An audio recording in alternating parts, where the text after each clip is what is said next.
क्या आपने कभी यह सुना है कि शुक्रवार के दिन भगवान भोलेनाथ की एक ऐसी दिव्य कथा है जिसे सुनने भर से जीवन के सारे दुख स्वयं मिट जाएं?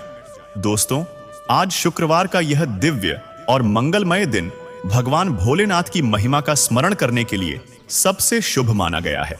कहते हैं, जिस घर में शुक्रवार के दिन शिव जी का नाम लिया जाए, वहां अदृश्य रूप से एक ऐसी सकारात्मक ऊर्जा उतरती है जो मनुष्य के जीवन में फैले दुख, कष्ट और बाधाओं को धीरे धीरे पिघला देती है।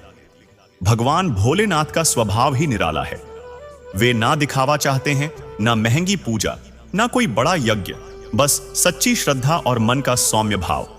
और जब भक्त का हृदय सच्चा होता है तो शिव जी उसकी एक छोटी सी पुकार सुनकर भी तुरंत कृपा बरसाते हैं। इसीलिए उन्हें भोलेनाथ कहा जाता है, क्योंकि वे अपने भक्तों की भक्ति पर कभी संदेह नहीं करते। और आशुतोष इसलिए क्योंकि वे बहुत ही कम समय में प्रसन्न होकर मनचाहा वरदान दे देते हैं। दोस्तों, आज आप जिस पावन कथा को सुनने जा रहे हैं, वह केवल एक धार्मिक कथा नहीं है। यह एक आस्था है जो टूटे दिल को जोड़ देती है। यह एक प्रकाश है जो अंधकार में भी राह दिखा देता है। यह एक ऐसी शक्ति है जो जीवन की हर बाधा को शांत कर देती है। कहते हैं, जो व्यक्ति शुक्रवार के दिन शिव जी की कथा भक्ति भाव से सुनता है, उसके जीवन के बंद दरवाजे खुलने लगते हैं, रुका हुआ काम बनने लगता है, घर में शांति बसती है और मन में एक अनोखा भरोसा जागता है कि कोई तो है जो हमारी हर पुकार सुन रहा है। तो आइए श्रद्धा के साथ बैठ जाएं। अपने मन में शिव जी का स्वरूप कल्पना करें और होठों पर धीरे से बोले AUM नमः शिवाय, क्योंकि इसी मंत्र के साथ अब शुरू होती है भगवान भोलेनाथ की वह पावन कथा जो आपके जीवन को दिशा देगी, मन को शक्ति देगी और आपके घर में सुख समृद्धि की नई किरण लेकर आएगी। लेकिन मित्रों, आगे बढ़ने से पहले आपको एक अत्यंत गंभीर और महत्वपूर्ण बात जरूर बता दूं, जिसे हमारे प्राचीन धर्म ग्रंथों में विशेष रूप से शुक्रवार व्रत के संदर्भ में समझाया गया है। गरुड़ पुराण में स्पष्ट उल्लेख मिलता है कि जो व्यक्ति किसी भी व्रत, पूजा या पवित्र कथा को अधूरा छोड़ देता है, वह न केवल ज्ञान से वंचित होता है, बल्कि अनजाने में पाप का भागी बन जाता है, क्योंकि अधूरी कथा मन में संदेह छोड़ देती है। अधूरा व्रत मन में भ्रम छोड़ देता है और यही भ्रम कई बार इंसान को गलत निर्णय, गलत मार्ग और अनचाहे दुखों की ओर धकेल देता है। विशेषकर शुक्रवार के दिन जब माता लक्ष्मी और भगवान शिव दोनों की संयुक्त कृपा का महत्व बताया गया है, उस दिन की कथा को बीच में छोड़ना जीवन में बरकत रुकने का कारण भी माना गया है। क्योंकि शुक्रवार के व्रत का फल तभी मिलता है जब भक्त मन, वचन और कर्म से इसे पूर्ण श्रद्धा के साथ पूरा सुनता या करता है। इसीलिए मित्रों, आपसे विनम्र निवेदन है कि आज की इस शुक्रवार व्रत कथा को अंत तक अवश्य सुने। यह केवल एक कथा नहीं है, यह जीवन का आईना है। यह आपको बताएगी कि क्यों शुक्रवार का व्रत घर में सुख समृद्धि लाता है, क्यों माता लक्ष्मी और शिव जी इस दिन विशेष रूप से प्रसन्न होते हैं और क्यों अधूरी छोड़ी गई पूजा व्यक्ति को कई बार अज्ञात कठिनाइयों में डाल देती है।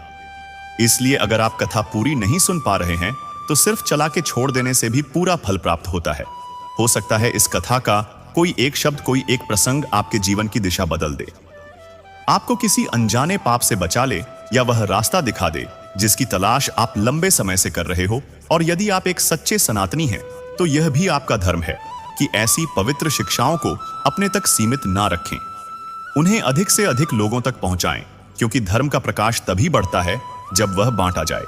इसलिए इस वीडियो को लाइक करें, अपने परिवार और मित्रों के साथ साझा करें और हमारे चैनल को सब्सक्राइब करना ना भूलें, ताकि शुक्रवार व्रत, शिव उपासना और माता लक्ष्मी की कृपा से जुड़ी गढ़ पावन और जीवनदायिनी कथाएं आपको निरंतर मिलती रहे।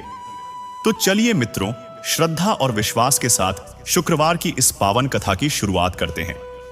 प्राचीन समय की बात है।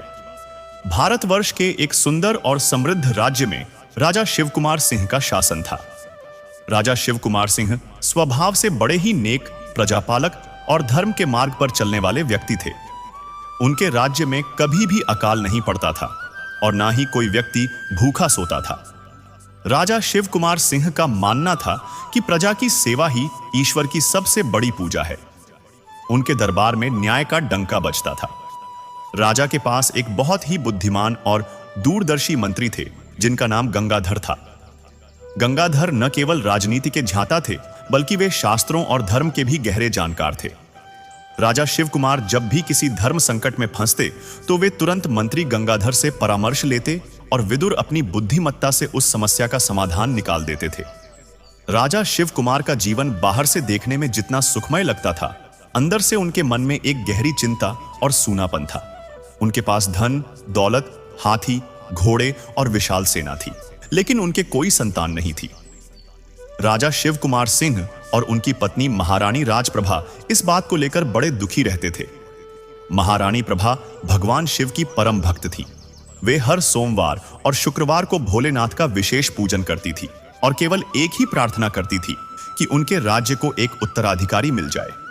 राजा शिव कुमार की आयु बढ़ती जा रही थी और उन्हें यह डर सताने लगा था कि उनके बाद इस विशाल राज्य का क्या होगा। क्या कोई बाहरी शत्रु उनके राज्य पर कब्जा कर लेगा? क्या उनकी प्रजा अनाथ हो जाएगी? एक दिन राजा शिव कुमार ने अपने मन की व्यथा मंत्री को बताई। मंत्री ने राजा की बात शांति से सुनी और कहा, हे राजन, आप निराश ना हो। महादेव की कृपा से असंभव भी संभव हो जाता है। हमारे राज्य के उत्तर में स्थित घने वनों में एक सिद्ध महात्मा रहते हैं जो भगवान शिव के अनन्य भक्त हैं। हमें उनके पास जाकर अपनी समस्या बतानी चाहिए। मुझे विश्वास है कि भोलेनाथ कोई ना कोई रास्ता अवश्य निकालेंगे।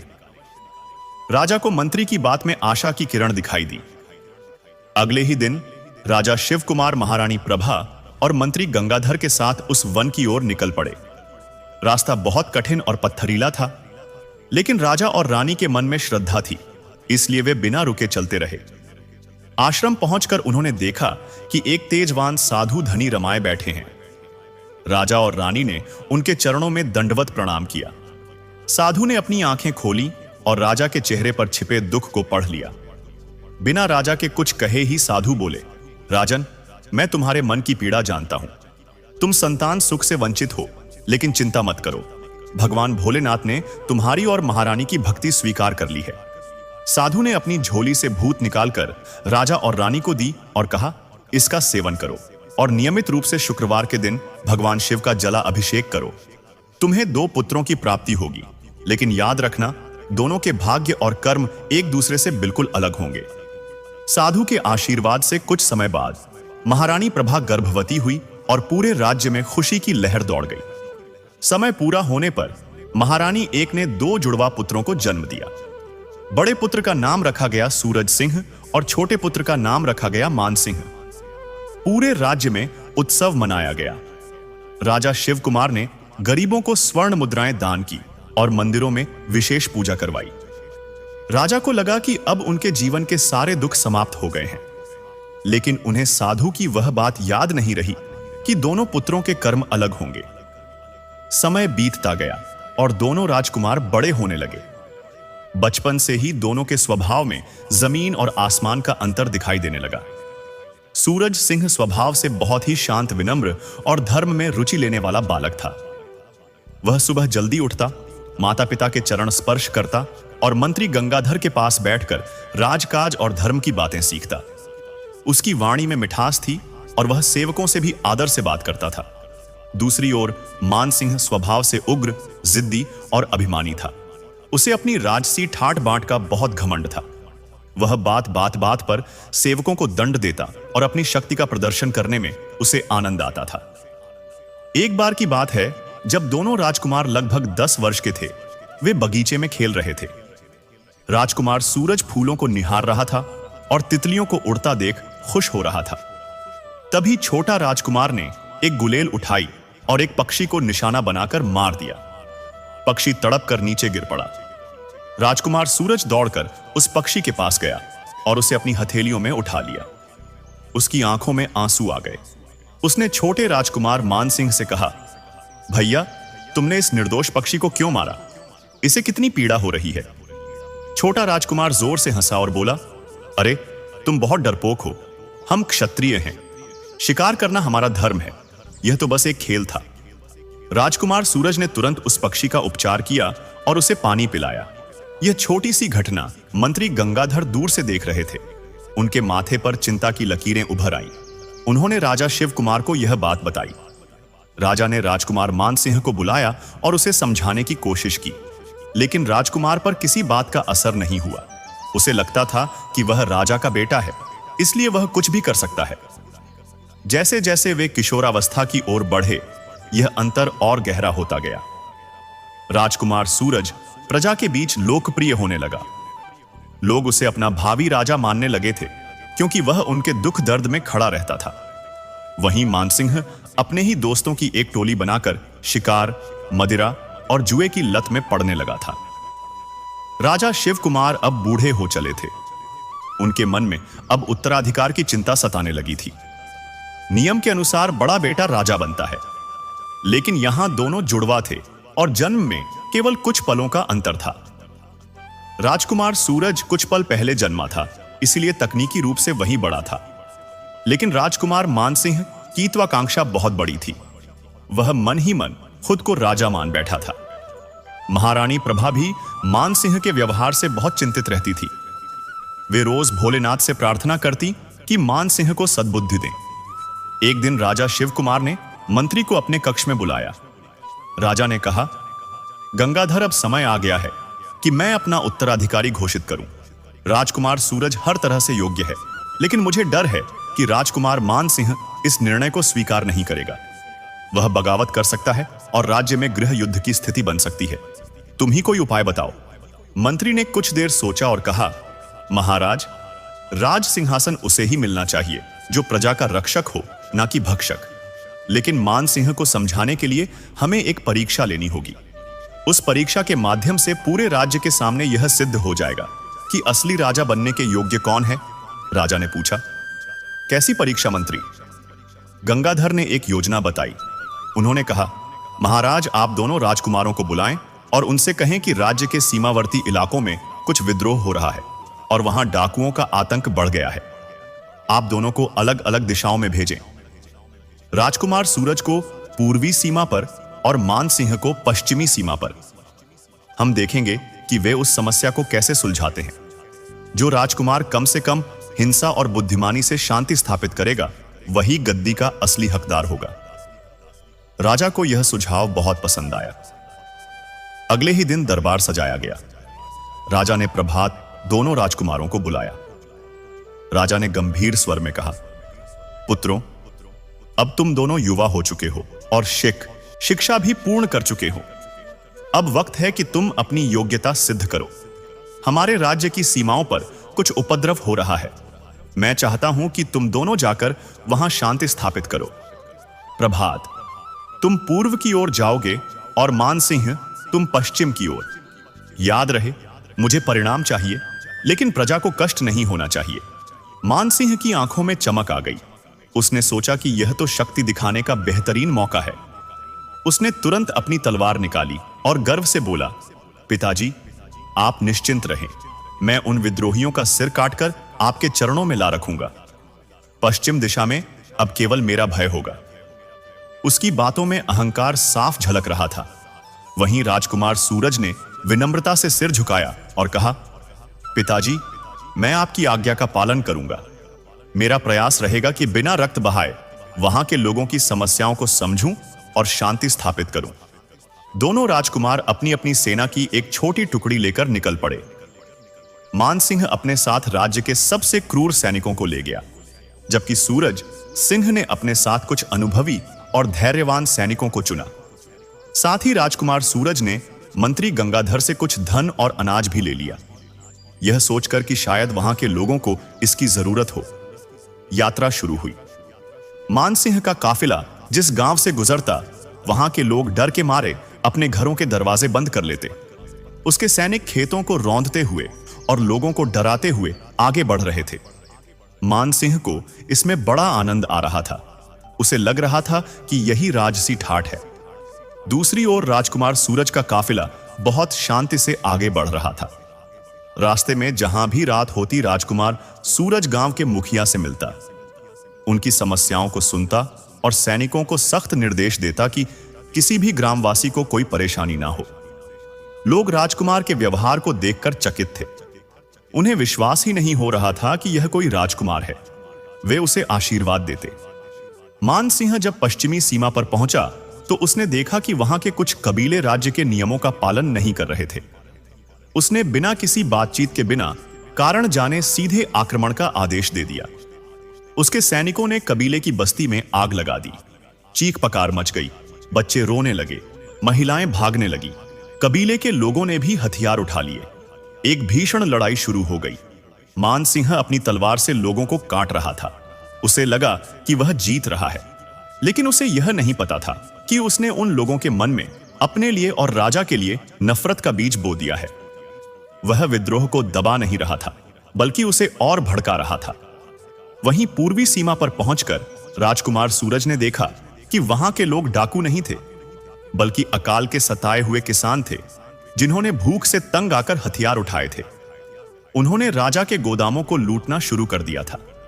राजकुमार सूरज ने अपने सैनिकों को पीछे रहने का आदेश दिया और वह अकेला बिना हथियार के उन लोगों के बीच गया।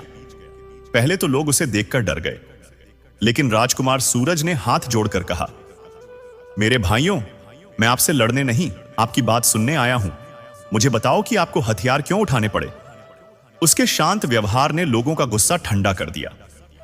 उनके मुखिया ने आगे आकर अपनी व्यथा सुनाई कि कैसे सूखा पड़ने के कारण उनकी फसलें बर्बाद हो गईं और स्थानीय अधिकारियों ने फिर भी उनसे कर टैक्स मांगा। राजकुमार सूरज की आंखों में करुणा भर आई। उसने तुरंत अपने साथ लाए हुए अनाज और धन को उन लोगों में बांटने का आदेश दिया।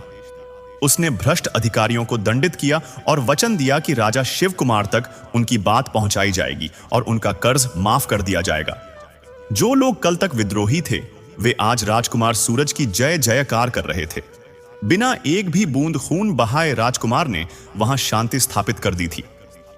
कुछ हफ्तों बाद दोनों राजकुमार राजधानी लौटे। मान सिंह अपने साथ कई कटे हुए सिर और लूट का सामान लेकर आया था। वह बहुत खुश था और उसे लग रहा था कि गद्दी उसी की है। राजकुमार सूरज खाली हाथ लौटा था, लेकिन उसके साथ वहां की प्रजा का प्रेम और आशीर्वाद था। दरबार में दोनों ने अपना अपना वृतांत सुनाया। मान सिंह ने अपनी वीरता का बखान किया कि कैसे उसने सबको मार भगाया। राजा शिव कुमार का चेहरा यह सुनकर कठोर हो गया। फिर राजकुमार सूरज ने बताया कि उसने कैसे समस्या की जड़ को समझा और उसका समाधान किया। मंत्री ने मुस्कुराते हुए राजा की ओर देखा। पूरा दरबार समझ चुका था कि कौन योग्य है। राजा शिव कुमार सिंहासन से उठे और उन्होंने घोषणा की, एक राजा का धर्म प्रजा को डराना नहीं, बल्कि उनके आंसू पोंछना है। राजकुमार मान सिंह ने बल का प्रयोग करके राज्य के दुश्मन बढ़ाए हैं, जबकि राजकुमार सूरज ने प्रेम से शत्रुओं को भी मित्र बना लिया है। इसीलिए मैं राजकुमार सूरज को युवराज घोषित करता हूं। पूरा दरबार तालियों की गड़गड़ाहट से गूंज उठा। केवल एक व्यक्ति था जो जल रहा था, वह था मान सिंह। उसका चेहरा क्रोध से लाल हो गया। भरे दरबार में उसका अपमान हुआ था। उसने अपनी मुट्ठियां भी ली और मन ही मन कसम खाई कि वह इसका बदला लेकर रहेगा। यहीं से शुरू हुई वह साजिश और नफरत की आग, जो आगे चलकर इस पवित्र कहानी का मुख्य आधार बनेगी। मान सिंह वहां से पैर पटकता हुआ बाहर निकल गया। उसे अब केवल एक ही चीज दिखाई दे रही थी, प्रतिशोध। और इस प्रतिशोध की आग में वह किस हद तक गिर सकता था, इसका अंदाजा ना तो राजा शिव कुमार को था और ना ही भोलेनाथ के भक्त सूरज को।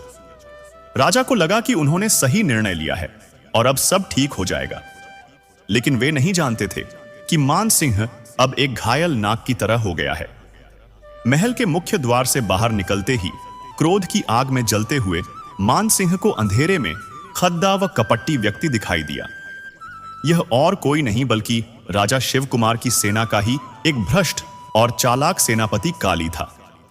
काली सिंह पिछले कई वर्षों से राजा से द्वेष रखता था, क्योंकि राजा ने उसे उसके बुरे कर्मों के लिए दंडित किया था। वह बस ऐसे ही किसी मौके की ताक में था जब वह राज परिवार में फूट डाल सके।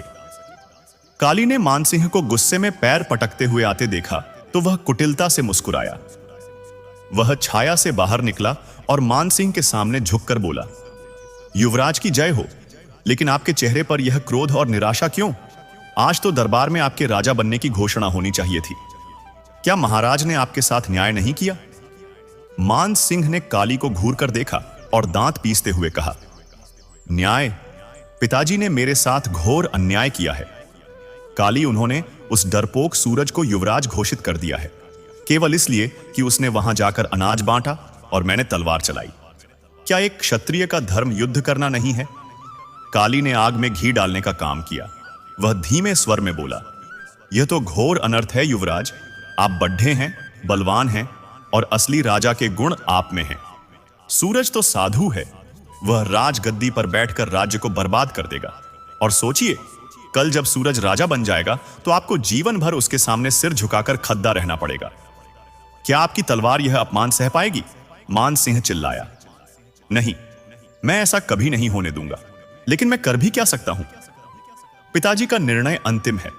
काली मान सिंह के करीब आया और उसके कान में फुसफुसाया। निर्णय बदला जा सकता है युवराज, यदि सूरज कल का सूरज ही ना देख पाए। मान सिंह चौंक गया। उसने काली की आंखों में देखा।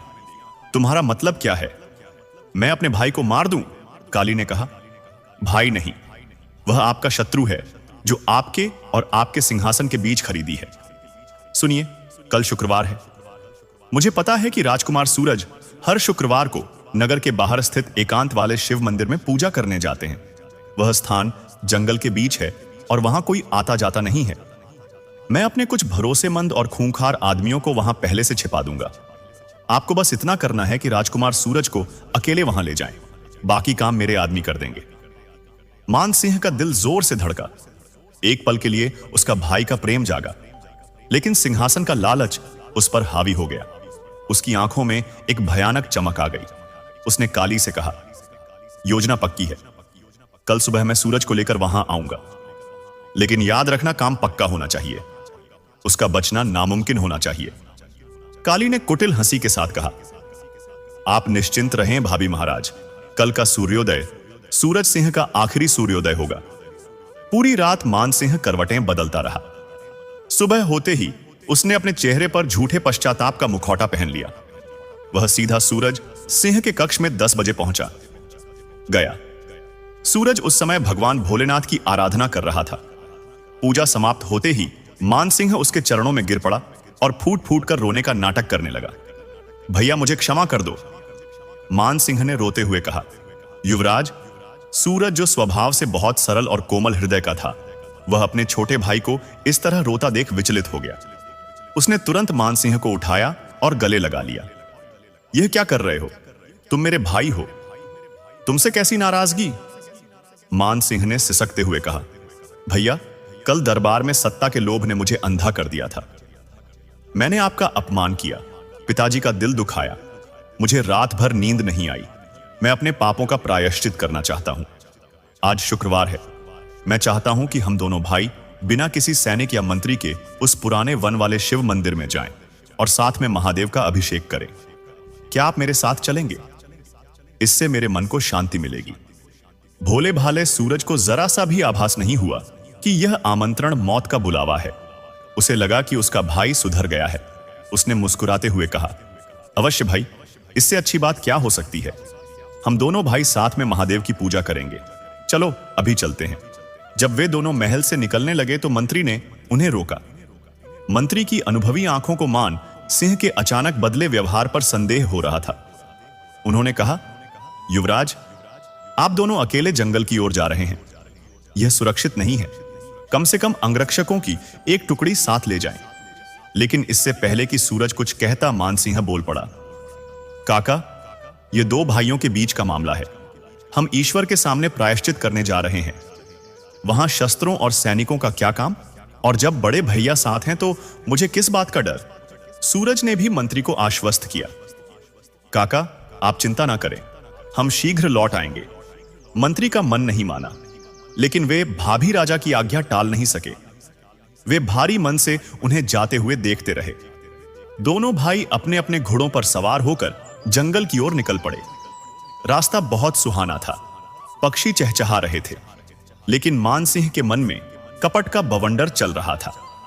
जैसे जैसे वे घने जंगल में उस पुराने मंदिर के करीब पहुंच रहे थे, सन्नाटा बढ़ता जा रहा था। मंदिर एक पहाड़ी के किनारे पर स्थित था, जिसके नीचे एक बहुत गहरी और तेज बहाव वाली नदी बहती थी। नदी की गर्जना ऊपर तक सुनाई दे रही थी। मंदिर के प्रांगण में पहुंचकर दोनों ने घोड़े रोके। वहां एकदम सन्नाटा था। युवराज सूरज ने घोड़े से उतरकर मंदिर की ओर हाथ जोड़े और कहा, कितना शांत और पवित्र स्थान है यह मान। यहां भगवान का वास साक्षात अनुभव होता है। मान सिंह ने पीछे से अपनी कमर पर बंधी तलवार पर हाथ रखा और व्यंग भरी हंसी हंसा। हां भैया, यह स्थान सचमुच बहुत शांत है, हमेशा की नींद सोने के लिए। सूरज सिंह ने चौंक कर पीछे मुड़ा। ये तुम क्या कह रहे हो भाई? तभी मान सिंह ने एक विशेष सीटी बजाई। सीटी की आवाज गूंजते ही मंदिर के खंडहरों और झायों के पीछे से काली सिंह के 6 नकाबपोश गुंडे नंगी तलवारें लेकर बाहर निकल आए। उन्होंने सूरज सिंह को चारों तरफ से घेर लिया। सूरज स्थिति को समझ गया। उसकी आंखों में डर नहीं बल्कि गहरा दुख था। उसने मान सिंह की आंखों में देखा और कहा, तो यह तुम्हारा प्रायश्चित है भाई? तुम अपने सगे भाई को मारने के लिए मुझे यहां छल से लाए हो। धिक्कार है तुम पर। अगर तुम्हें राजपाट चाहिए था तो मांग लेते, मैं खुशी खुशी दे देता। इसके लिए भाई के खून से हाथ रंगने की क्या जरूरत थी? मान सिंह ने चिल्लाकर कहा, मुझे तुम्हारा त्याग नहीं चाहिए, मुझे मेरा अधिकार चाहिए जिसे तुमने छल से छीना है। काली के आदमियों, इसे खत्म कर दो। गुंडे सूरज पर टूट पड़े। सूरज सिंह भले ही शांत स्वभाव का था, लेकिन वह एक वीर योद्धा भी था। उसने बिजली की तेजी से अपनी तलवार निकाली और हमलावरों से भिदा गया। तलवारों की खनखनाहट से जंगल गूंज उठा। सूरज ने अपनी कुशलता से 2 गुंडों को तो तुरंत धराशायी कर दिया। वह एक शेर की तरह लड़े रहा था, लेकिन वे संख्या में ज्यादा थे। जब सूरज 3 गुंडों से लड़ने में व्यस्त था, तभी मान सिंह ने पीछे से आकर कायरतापूर्वक सूरज की पीठ में खंजर घोंप दिया। हे शिव! सूरज के मुंह से चीख निकल गई। पीठ में गहरा घाव लगते ही उसकी शक्ति क्षीण होने लगी। वह लड़ाकर जमीन पर गिर पड़ा। खून की धारा बह निकली। वह दर्द से तड़प रहा था। फिर भी उसकी नजरें मंदिर के शिवलिंग की ओर थीं। मान सिंह उसके पास आया और उसकी छाती पर पैर रखकर बोला, जाओ भैया, अब तुम भगवान के पास ही रहो। इस पृथ्वी पर राज अब मान सिंह करेगा। यह कहकर मान सिंह ने घायल सूरज को पूरी ताकत से धक्का दिया। सूरज का शरीर पहाड़ से लुढ़कता हुआ सीधा नीचे उफनती हुई नदी में जा गिरा। छपाक की एक जोरदार आवाज आई और तेज लहरें सूरज को अपने साथ बहा ले गई। कुछ ही पलों में वह आंखों से ओझल हो गया। मान सिंह ने नीचे झांक कर देखा। उसे तसल्ली हो गई कि इतने गहरे पानी और जख्मी हालत में किसी का बचना नामुमकिन है। वह पलटा और काली सिंह, जो वहां नकाब पहनकर मौजूद था, से बोला, काम हो गया। अब चलो, हमें महल में जाकर एक नई कहानी सुनानी है। मान सिंह ने अपनी तलवार से खुद के कपड़े फाड़ लिए और अपने हाथ पर एक छोटा सा घाव बना लिया ताकि वह दिखा सके कि उन पर हमला हुआ था। वह घबराया हुआ और रोता हुआ महल की ओर भागा। महल पहुंचकर मान सिंह ने कोहराम मचा दिया। वह मुख्य द्वार पर ही गिर पड़ा और जोर जोर से चिल्लाने लगा, बचाओ, कोई बचाओ, अनर्थ हो गया। राजा शिव कुमार, महारानी प्रभा और मंत्री गंगाधर दौड़ चले आए। राजा ने घबराकर पूछा, क्या हुआ पुत्र? तुम इस हालत में कैसे? और युवराज सूरज कहां है? मान सिंह ने घड़ियाली आंसू बहाते हुए कहा, पिताजी, हम पर डाकुओं ने हमला कर दिया। वे बहुत सारे थे। भैया ने बहुत वीरता से मुकाबला किया। उन्होंने मुझे तो बचा लिया और भागने को कहा, लेकिन वे दुष्ट भैया को घसीटते हुए खाई की ओर ले गए और उन्हें नदी में फेंक दिया। मैं कायर की तरह भाग आया। मैं भैया को नहीं बचा सका। यह सुनते ही महारानी प्रभा के मुख से एक चीख निकली और वे अचेत होकर गिर पड़ी। राजा पत्थर की मूरत बन गए। जिस महल में कल उत्सव की तैयारी होनी थी, वहां मातम छा गया। मंत्री की तीखी नजरें मान सिंह के चेहरे को पर रही थी। उन्हें इस कहानी पर विश्वास नहीं हो रहा था, लेकिन बिना सबूत के वे कुछ बोल नहीं सकते थे। पूरे राज्य में शोक की लहर दौड़ गई। प्रजा रो रही थी कि उनका प्रिय राजकुमार अब नहीं रहा। उधर मान सिंह मन ही मन अपनी जीत पर मुस्कुरा रहा था। उसे लगा कि अब उसका रास्ता साफ है, लेकिन वह मूर्ख यह नहीं जानता था कि जिसे नदी में फेंका गया है वह भोलेनाथ का भक्त है, और कहते हैं, जाको राखे साइयां मार सके ना कोई। नदी की लहरें प्रभात के अचेत शरीर को हिचकोले दे रही थी। पहाड़ी से गिरने के बाद सूरज सिंह का शरीर किसी सूखे पत्ते की तरह हवा में लहराता हुआ सीधा उफनती हुई नदी के ठंडे पानी में जा गिरा। छपाक की आवाज के साथ वह पानी की गहराइयों में समा गया। नदी का बहाव इतना तेज था कि बड़े बड़े पत्थर भी अपनी जगह से हिल रहे थे। प्रभात की पीठ में गहरा घाव था जिससे लगातार खून बह रहा था। ठंडा पानी घाव पर लगते ही शरीर में 1000 सुइयों जैसी चुभन पैदा कर रहा था। लेकिन सूरज का शरीर लगभग सुन्न पड़ चुका था। लहरें उसे कभी ऊपर फेंकती तो कभी नीचे पटक देती। उसकी सांसें उखड़ रही थीं। फेफड़ों में पानी भरने लगा था। मृत्यु उसे अपनी आगोश में लेने के लिए तैयार थी। चेतना जाते जाते सूरज के मन में केवल एक ही छवि उभरी। भगवान भोलेनाथ का शांत स्वरूप अचेत अवस्था में भी उसके मन ने पुकारा, हे महादेव, यदि मेरा जीवन यही समाप्त होना लिखा है तो मुझे स्वीकार करें, और यदि मेरा कोई कर्तव्य शेष है तो मेरी रक्षा करें। शायद शुक्रवार के दिन सुनी गई उस पुकार में इतनी शक्ति थी कि चमत्कार हो गया। नदी की तेज धारा उसे बहाकर राज्य की सीमा से बहुत दूर घने जंगलों के बीच ले गई। वहां नदी का एक मोड़ था जहां पानी की रफ्तार थोड़ी कम थी और किनारे पर बड़े बड़े पेड़ों की जड़ें पानी के अंदर तक फैली हुई थी। सूरज का बेजान शरीर बहते हुए एक विशाल बरगद के पेड़ की लटकती हुई जड़ों में जाकर फंस गया। अगर वह जड़ें वहां ना होती तो शायद वह आगे जाकर किसी चट्टान से टकराकर खत्म हो जाता या किसी मगरमच्छ का भोजन बन जाता।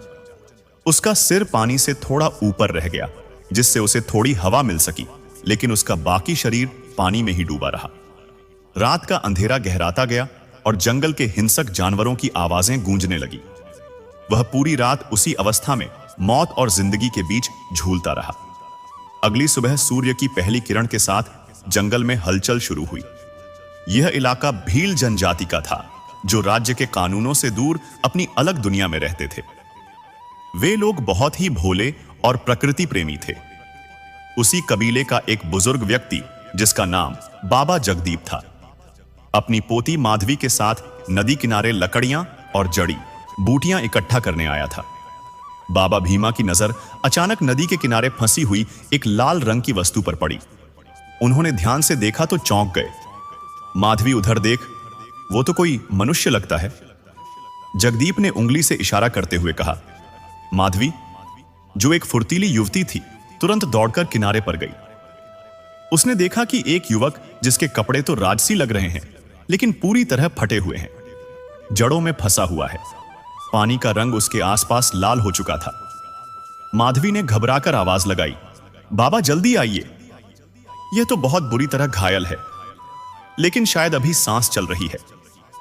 बाबा ने अपनी लाठी फेंकी और पानी में उतर गए। उन्होंने और माधवी ने मिलकर बड़ी मुश्किल से सूरज के भारी शरीर को पानी से बाहर निकाला और सूखी रेत पर लिटाया। सूरज का चेहरा पीला पड़ चुका था और होंठ नीले थे। बाबा ने तुरंत उसकी नब्ज टटोली। बहुत धीमी लेकिन धड़कन चल रही थी। बाबा ने उसकी पीठ देखी तो सिहर उठे। खंजर का घाव गहरा था और मांस फट चुका था। बाबा, जो जंगल की जड़ी बूटियों के ज्ञानी थे, समझ गए कि अगर तुरंत उपचार नहीं मिला तो यह युवक नहीं बचेगा। उन्होंने माधवी से कहा, बेटी, यह कोई साधारण सैनिक नहीं लगता। इसके गले में पड़ी रुद्राक्ष की माला बता रही है कि यह शिव का भक्त है। हमें इसे तुरंत अपनी झोपड़ी में ले जाना होगा। दोनों ने मिलकर सूरज को एक लकड़ी के ढांचा पर डाला और कबीले की ओर ले चले। कबीले में पहुंचते ही हड़कंप मच गया। सब लोग घेर कर खड़े हो गए। बाबा ने सबको दूर हटाया और सूरज को अपनी झोपड़ी के भीतर खाट पर लिटाया। बाबा ने तुरंत जंगल से लाई हुई संजीवनी बूटी जैसी कुछ पत्तियों को पीसकर लेप बनाया। उन्होंने गर्म पानी से सूरज के घाव को धोया और उस पर वह लेप लगा दिया। जैसे ही दवा लगी, बेहोशी में भी सूरज के मुंह से कराह निकली। बाबा ने राहत की सांस ली। दर्द का एहसास होना मतलब जीवन का होना है। अगले 3 दिन और 3 रातें बाबा और माधवी ने सूरज की सेवा में एक पल भी आराम नहीं किया। माधवी उसके माथे पर गीली पट्टियां रखती और बाबा समय समय पर जड़ी बूटियों का काढ़ा उसके मुंह में डालते। इधर राजधानी में शोक का माहौल अब भी छाया हुआ था। राजा शिव कुमार ने खाना पीना त्याग दिया था। वे अपने कक्ष में बैठे बस सूरज की बचपन की चीजों को निहारते रहते। महारानी प्रभा की आंखों के आंसू सूख चुके थे। वे पागलों की तरह मंदिर में बैठी रहती और शिव जी से अपने बेटे को वापस मांगती। मान सिंह ने अपने नाटक को और पुख्ता कर लिया था। उसने अपना सिर मुंडवा लिया था और सफेद कपड़े पहनकर शोक मना रहा था। वह प्रजा के बीच जाता और रोते हुए कहता, मेरे बड़े भाई चले गए, अब उनकी जिम्मेदारी मुझे निभानी होगी। प्रजा उसके आंसुओं को सच मान रही थी, लेकिन मंत्री की बेचैनी कम नहीं हुई थी। मंत्री ने अपने गुप्तचरों को घटना मंदिर और नदी पर भेजा था। गुप्तचरों ने वापस आकर बताया, मंत्री जी, वहां संघर्ष के निशान तो हैं, लेकिन डाकुओं के कोई निशान नहीं मिले। वहां घोड़ों के खुरों के जो निशान हैं, वे केवल 2 घोड़ों के हैं जो राजकुमारों के थे। किसी तीसरी सेना के आने का कोई सबूत नहीं मिला। मंत्री ने माथा पकड़ लिया। उनका शक यकीन में बदल रहा था। इसका मतलब मानसिंह ने झूठ बोला। वहां कोई डाकू नहीं थे, लेकिन बिना सूरज के शरीर या किसी ठोस गवाह के मैं राजा को यह कैसे समझाऊं?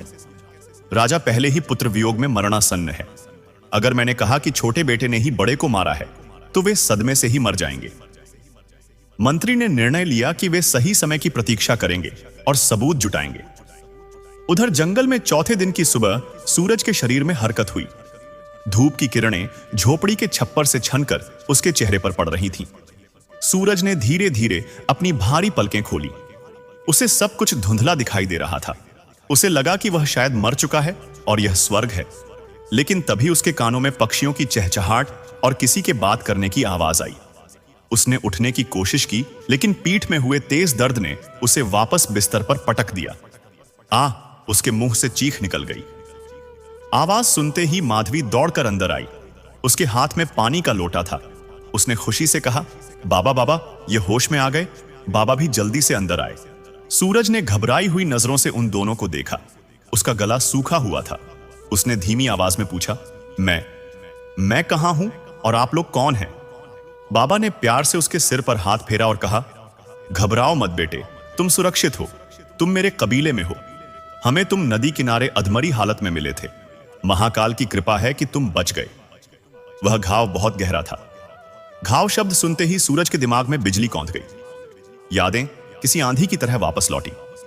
शुक्रवार का दिन, नीलकंठ मंदिर, मानसिंह का झूठ, वह नफरत भरी हंसी और पीठ में घोंपा गया खंजर। मानसिंह, सूरज ने दांत पीसते हुए यह नाम बुदबुदाया। उसकी आंखों में जो अभी तक कृतज्ञता थी, अब वहां क्रोध की ज्वाला धधक उठी।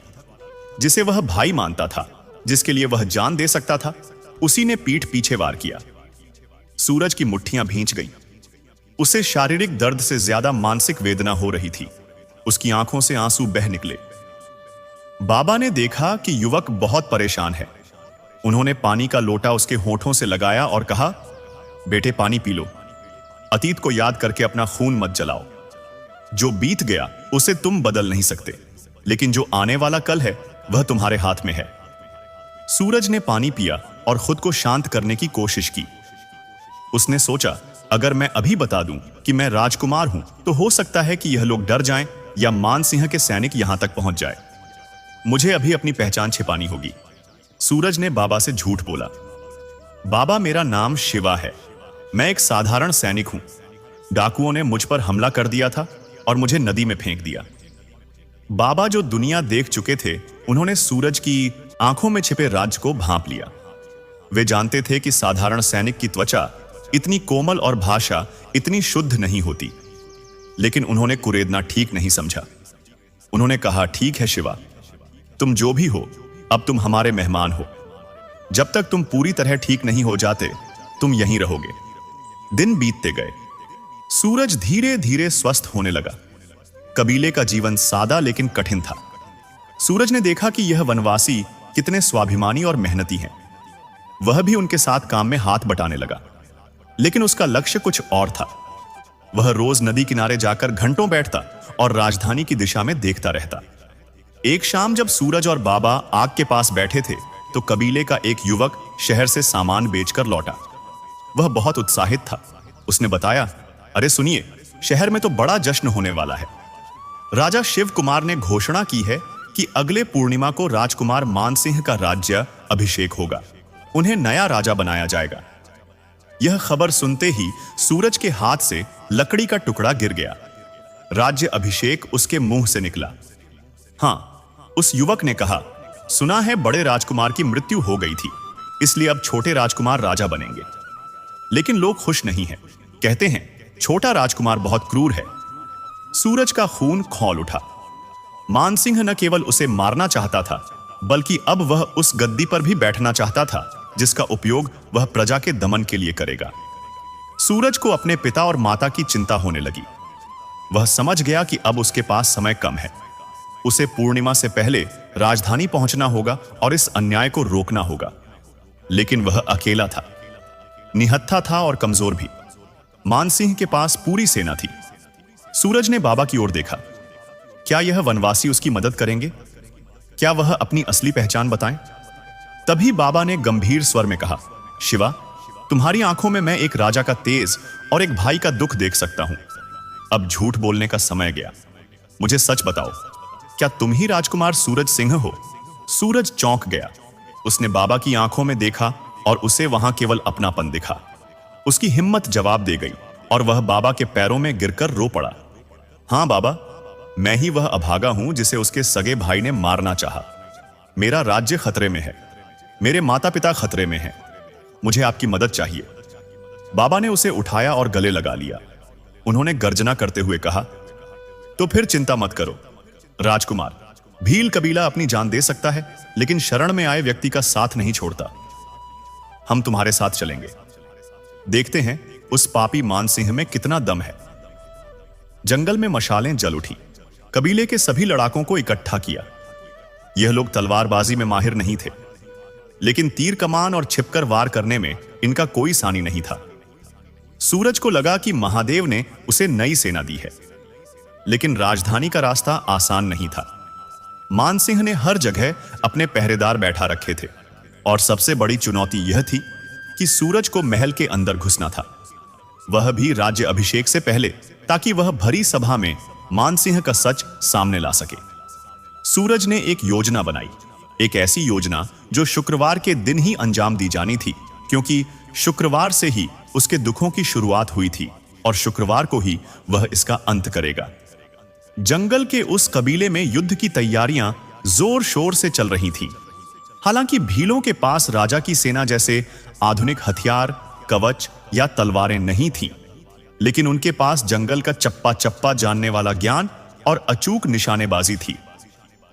सूरज सिंह ने उन्हें समझाया कि हमें सीधी लड़ाई नहीं लड़नी है, क्योंकि मानसिंह की सेना विशाल है। हमें बुद्धि और चालाकी से काम लेना होगा।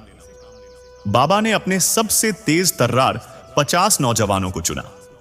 माधवी ने भी जिद की कि वह साथ जाएगी। सूरज ने पहले मना किया, लेकिन माधवी का साहस देखकर उसे हां करनी पड़ी। योजना यह बनी कि प्रभात और उसके साथी साधुओं की टोली का भेष बनाएंगे। क्योंकि राज्य अभिषेक का समय था, इसलिए राज्य में दूर दूर से साधु संतों और कलाकारों का आना जाना लगा हुआ था, इसलिए किसी को उन पर शक नहीं होता। सूरज सिंह ने अपने राजसी कपड़े उतार दिए। उसने अपने शरीर पर चिता की भभूत राख मल ली, माथे पर एक बड़ा सा त्रिपुंड शिवजी का तिलक लगाया और अपनी पहचान छिपाने के लिए लंबी जटाएं बना ली। अब वह राजकुमार सूरज नहीं, बल्कि एक तेजस्वी अघोरी साधु लग रहा था। उसकी आंखों में प्रतिशोध की आग और चेहरे पर शिव जैसी शांति थी। शुक्रवार की सुबह होने वाली थी, जिस दिन राज्य अभिषेक तय था। सूरज और भीड़ों की टोली ने जंगल से निकलकर राजधानी विजयनगर की ओर कूच किया। जैसे जैसे वे राजधानी के करीब पहुंच रहे थे, सूरज का दिल भारी होता जा रहा था। जिस राज्य में कभी खुशियों के गीत गाए जाते थे, आज वहां एक अजीब सा सन्नाटा था। लोग डर के साए में जी रहे थे। खेतों में काम करने वाले किसान उदास थे। गलियों में बच्चे खेल नहीं रहे थे। जगह जगह मानसिंह के सैनिक पहरा दे रहे थे और लोगों को डरा धमका रहे थे। यह देखकर सूरज का खून खौल उठा। उसने मन ही मन कसम खाई कि वह अपनी प्रजा को इस नरक से मुक्त कराएगा। शहर के मुख्य द्वार पर भारी सुरक्षा थी। सैनिकों ने साधुओं की टोली को रोका। रुको, कौन हो तुम लोग और कहां जा रहे हो? एक सिपाही ने कड़क आवाज में पूछा। सूरज सिंह साधु के भेष में आगे आया। उसने अपनी आवाज भारी करते हुए कहा, हम महाकाल के भक्त हैं, उज्जैन से आए हैं। सुना है नए राजा का राज्य अभिषेक है, उन्हें आशीर्वाद देने और भिक्षा लेने आए हैं। क्या तुम शिव के भक्तों का रास्ता रोकोगे? क्या तुम चाहते हो कि हम तुम्हें श्राप दे दें? सिपाही अंधविश्वासी था। श्राप का नाम सुनते ही वह डर गया। उसने तुरंत हाथ जोड़ ली और कहा, नहीं नहीं महाराज, क्षमा करें, आप अंदर जा सकते हैं। इस तरह सूरज और उसके साथी सुरक्षित शहर के अंदर दाखिल हो गए। शहर में घुसते ही युवराज सूरज ने देखा कि राजमहल को सजाया जा रहा है, लेकिन उस सजावट में कोई उत्साह नहीं था। हर तरफ केवल मानसिंह के जयकारे जबरदस्ती लगवाए जा रहे थे। सूरज जानता था कि सीधे महल में घुसना आत्महत्या के समान होगा। उसे सबसे पहले किसी ऐसे व्यक्ति से मिलना था जो महल के अंदर की खबर दे सके और जिस पर वह आंख बंद करके भरोसा कर सके, और वह व्यक्ति केवल एक ही था। मंत्री गंगाधर सूरज को याद था कि मंत्री हर शाम नगर के बीचों बीच स्थित पुराने शिव मंदिर में पूजा करने आते हैं। सूरज ने अपने साथियों को अलग अलग जगहों पर फैलने का इशारा किया और खुद उस मंदिर की ओर चल पड़ा। शाम ढल चुकी थी। मंदिर में ज्यादा भीड़ नहीं थी। मंत्री शिवलिंग के सामने बैठे थे। उनका चेहरा उतर चुका था, आंखों के नीचे काले घेरे थे। वे भगवान से प्रार्थना कर रहे थे, हे भोलेनाथ, हमारे राज्य को बचा लो। राजा शिव कुमार तो पुत्र वियोग में जीवित लाश बन गए हैं, और मानसिंह, वह तो राक्षस बन चुका है। क्या इस राज्य का कोई रक्षक नहीं आएगा? तभी उन्हें पीछे से एक भारी आवाज सुनाई दी, रक्षक अवश्य आएगा काका, क्योंकि महादेव कभी अन्याय नहीं होने देते। मंत्री चौंक गए। उन्होंने पलट कर देखा तो सामने एक भूत रमाया हुआ साधु खड़ा था। मंत्री ने कहा, आप कौन है महात्मा, और मुझे काका कहकर क्यों संबोधित कर रहे हैं? सूरज ने धीरे से अपनी जटाएं हटाई और अपनी आंखों से मंत्री की आंखों में देखा। क्या आपने अपनी गोद में खेले हुए प्रभात को नहीं पहचाना काका? मंत्री की आंखें फटी की फटी रह गईं। उन्हें लगा कि उन्हें मतिभ्रम हो गया है। वे कांपते हुए हाथों से सूरज के करीब आए और उसके चेहरे को छू कर देखा। सूरज, मेरे बच्चे, तुम जीवित हो? मंत्री का गला भर आया। वे सूरज के चरणों में गिरने ही वाले थे कि सूरज ने उन्हें थाम लिया और अपने गले लगा लिया। मंत्री फूट फूट कर रो पड़े। मैं जानता था, मेरा मन कहता था कि मेरा प्रभात इतनी आसानी से नहीं मर सकता। लेकिन मंत्री ने कहा था कि तुम नदी में प्रभात ने मंत्री को शांत कराया और उन्हें सारी घटना बताई। कैसे मानसिंह ने धोखा दिया, कैसे उसे मारा गया और कैसे वनवासियों ने उसकी जान बचाई। यह सुनकर मंत्री का शरीर क्रोध से कांपने लगा। उन्होंने कहा, वह नीच मानसिंह, उसने अपने ही पिता और भाई के साथ ऐसा छल किया। महाराज शिव कुमार को तो यह भी नहीं पता कि उनका बेटा उसका हत्यारा है। वे तो मानसिंह को दुखी समझकर उसे ही गद्दी सौंप रहे हैं। सूरज ने पूछा, पिताजी और मां कैसी हैं? मंत्री ने सिर झुका लिया। महाराज तो बिस्तर पकड़ चुके हैं। उन्हें लगता है कि उनके पापों के कारण तुम्हारी मृत्यु हुई और महारानी प्रभा ने अन्न जल त्याग दिया है। अगर कल मानसिंह का राज्य अभिषेक हो गया तो शायद वे दोनों इस सदमे को बर्दाश्त ना कर पाएं और प्राण त्याग दें। युवराज सूरज ने मुट्ठी बांधते हुए कहा, ऐसा नहीं होगा काका। कल मानसिंह राजा नहीं बनेगा, बल्कि कल उसके पापों का घड़ा फूटेगा। लेकिन मुझे महल के अंदर पहुंचने के लिए आपकी मदद चाहिए। मंत्री ने अपनी आंखों के आंसू पोंछे और अब वे फिर से वहीं चतुर मंत्री बन गए। उन्होंने कहा, कल सुबह राज्य अभिषेक का दरबार सजेगा। सुरक्षा बहुत कड़ी होगी। महल के सभी गुप्त रास्ते बंद कर दिए गए हैं, लेकिन एक रास्ता है जिसे मानसिंह नहीं जानता। राजमहल के रसोई घर के नीचे से एक पुरानी सुरंग निकलती है जो सीधे नर्तकी कक्ष के पीछे खुलती है। मैं उस सुरंग का ताला खोल दूंगा। सूरज ने योजना बनाई। उसने कहा, ठीक है। मेरे 50 साथी जो साधु और मजदूरों के भेष में हैं, वे महल के बाहर भीड़ में शामिल हो जाएंगे। जैसे ही मैं अंदर से संकेत दूंगा, वे मुख्य द्वार पर हमला करके ध्यान भटकाएंगे। मैं और मेरे कुछ खास साथी उस सुरंग से दरबार में दाखिल होंगे। मंत्री ने कहा, लेकिन सावधान रहना पुत्र। मानसिंह ने अपनी सुरक्षा के लिए काला पहाड़ के खूंखार भाड़े के सैनिकों को बुलाया है। उसका सेनापति काली सिंह बहुत चालाक है। चिंता ना करें काका। युवराज सूरज ने आत्मविश्वास से कहा, धर्म की लड़ाई में अधर्म चाहे कितना भी शक्तिशाली क्यों ना हो, जीत सत्य की ही होती है। कल दरबार में पूरी प्रजा और पिताजी के सामने दूध का दूध और पानी का पानी हो जाएगा। मंत्री ने सूरज को आशीर्वाद दिया और वहां से चले गए। राजकुमार सूरज वापस अपने साथियों के पास आया और उन्हें पूरी योजना समझाई। रात गहरी हो गई थी। कल का सूरज विजयनगर के इतिहास का सबसे बड़ा दिन लेकर आने वाला था। उधर महल में मानसिंह अपनी जीत के नशे में चूर था। वह मदिरा पी रहा था और काली सिंह के साथ हंस रहा था। काली, कल मुकुट मेरे सिर पर होगा और एक बार मैं राजा बन गया तो सबसे पहले उस बुढ़े गंगाधर को काल कोठरी में डालूंगा। मुझे उसकी आंखों में अपने लिए नफरत दिखाई देती है। काली हंसा। महाराज, अब आपको किससे डरना? सूरज मर चुका है। राजा शिव कुमार मरने वाले हैं। यह पूरा राज्य अब आपकी जागीर है। मान सिंह ने मदिरा का प्याला हवा में उठाया। हां, सूरज का किस्सा खत्म। अब कोई नहीं आ सकता जो मेरे और इस सिंहासन के बीच दीवार बन सके। तभी अचानक एक तेज हवा का झोंका आया और महल के कक्ष में जल रही मशाल बुझ गई। मान सिंह चौंक गया। अंधेरे में उसे ऐसा आभास हुआ जैसे कोई उसकी गर्दन पर ठंडी सांस छोड़ रहा हो। यह उसका वहम था या आने वाले विनाश का संकेत? बाहर आसमान में बिजली कड़की, मानो प्रकृति भी कल होने वाले महायुद्ध की घोषणा कर रही थी। राजकुमार सूरज सिंह अपनी तलवार की धार तेज कर रहा था। उसकी आंखों में नींद नहीं थी, केवल लक्ष्य था। कल उसे अपने भाई से नहीं बल्कि एक अपराधी से लड़ना था। शुक्रवार की सुबह विजयनगर के राजमहल में नगाड़े बज रहे थे, लेकिन उनकी आवाज में कोई खुशी नहीं थी। पूरा दरबार खचाखच भरा हुआ था।